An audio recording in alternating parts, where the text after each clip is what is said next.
Okay, back to the big picture now. So here's our damped harmonic oscillator equation and solutions, and we said that we got different kind of solutions depending on whether the quantity under the square root was positive, negative, or zero. If it was positive, we got the overdamped solution. Negative, we got the underdamped solution.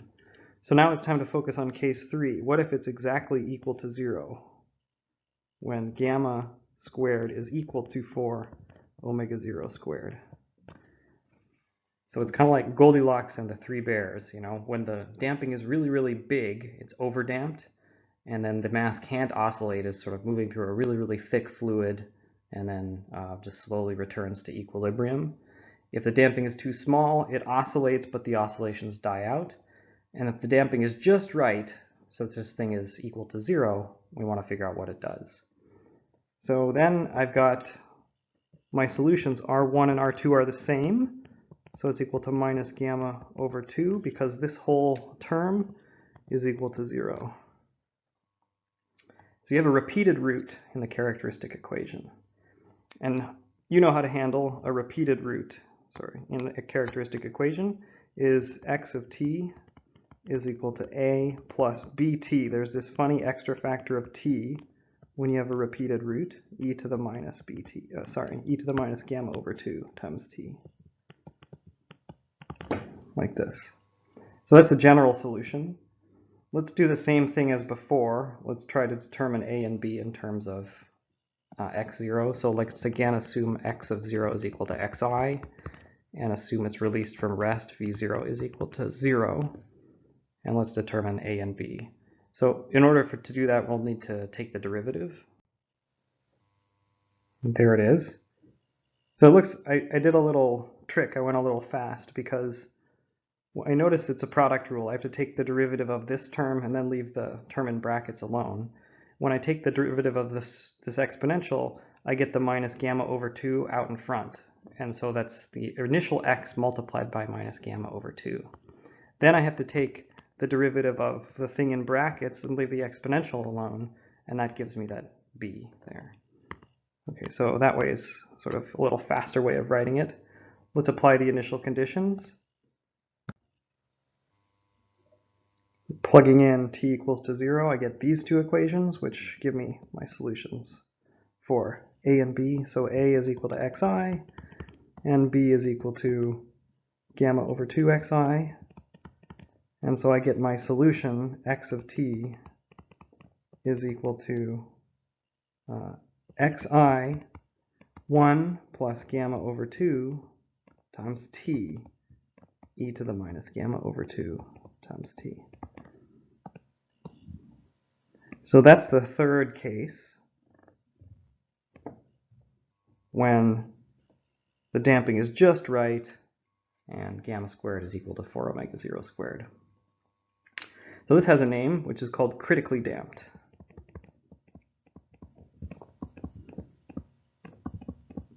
It's the boundary between overdamped and underdamped.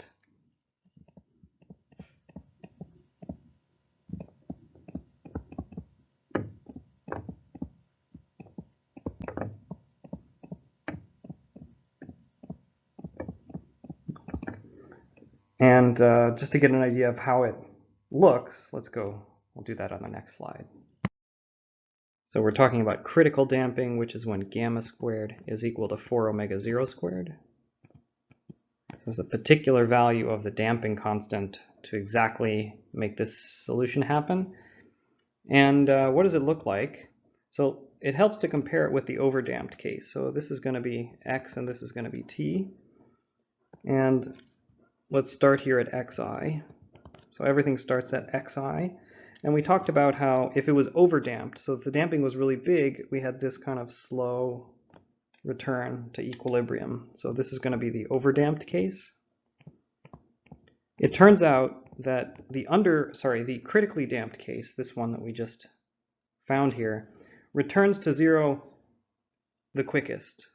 So it starts at the same place, but it drops to 0 faster.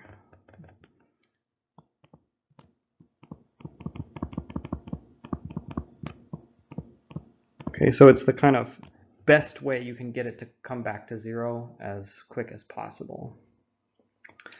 I should say that for the overdamped case, the larger gamma means a slower return to equilibrium. So the bigger the damping, the slower it is at returning back to where the spring is unstretched. And if you want it to return as quick as possible, you make it critically damped. So this has a lot of like really interesting engineering applications.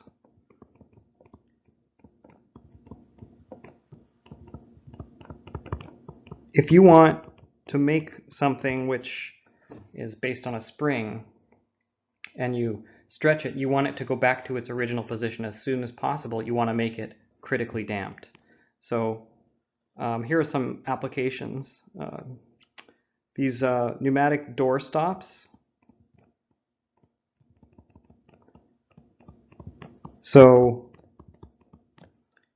sometimes in kind of academic buildings, when you open a door and you let it go, it'll swing shut, and you want it to swing shut kind of fast, but not, you don't want it to slam shut. You want it to return to equilibrium kind of gently and without swinging open and closed and being underdamped, right? You don't want it to swing back and forth. You want it to kind of return to equilibrium slowly, and so you want it to be critically damped. Another one is shock absorbers in your car.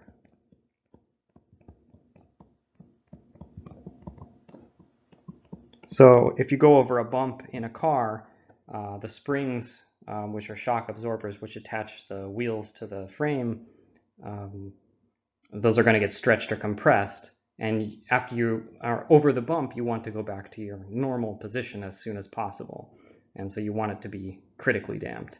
If it's underdamped, then you have like an old car, you go over a bump and you oscillate up and down a lot because your shock absorbers are out of tune or out of whack. And so they're going to be underdamped, causing this big oscillation. So that's a really nice engineering application of critical damping. It's a way to get something to return to equilibrium the fastest is to make it critically damped. Let's summarize this really important topic once more before we finish this. So we're talking about the damped harmonic oscillator, including all the forces on the mass, including the spring force and the drag force here, gives you this ODE. And that ODE, then we defined these constants, which these are just definitions to save ourselves some writing. And then we solved the ODE using the usual techniques for solving second-order equations. And we found that there were 3 different kinds of solutions, depending on whether the quantity under that square root was positive or negative. So the first one, let's say I would call it big damping, or that's when it's overdamped. Gamma is bigger than 2 omega 0. So that's like the drag force is really, really big. This is what we call an overdamped solution. And let me write down what the solution looks like. So it looked like that. And you can see it's just exponentials here. There's no sines or cosines. So that's the overdamped solution. And that's where the mass will slowly return to equilibrium. There's no oscillations. Second one we have was underdamped. That's when the damping is small. So the drag force is not significant. It's there, but it's not huge. So gamma is less than 2 omega 0. Call that underdamped. And that's where we had the oscillations, which were dying out as a function of time. Let me write out what that looks like. So that's what it looks like. We had the sine and the cosine showing us that there's an oscillation there. And then the thing out in front here is telling us that the oscillations are dying out exponentially as time goes on. So that was the underdamped solution. And then the last one we had was the kind of boundary between those two, which was called the critically damped solution.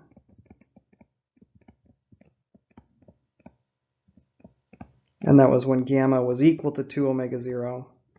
That's the easiest one to write down. It looks like this.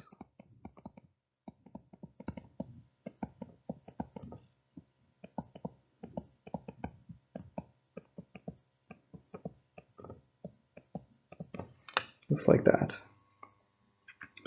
And that also returns to 0 very quickly without any oscillations.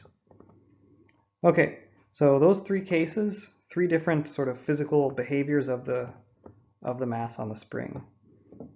Let me remind you that these three assume, I always assumed that x of 0 was equal to xi and v of 0 was 0. So I always assumed that the mass was stretched to some point and then released from rest.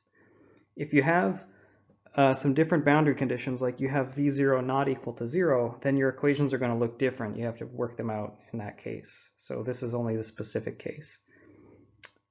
Finally, I'll just remind you what these look like by playing these animations one more time.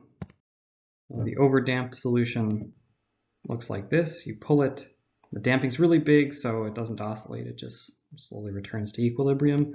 The underdamped solution, the damping is pretty small, so you get the oscillations, but they die out as time goes on. And the critically damped, I didn't put animation here, but if you were to plot the critically damped, it would look similar to this one, but would just return to 0 faster. So it just gets back to equilibrium faster without oscillating.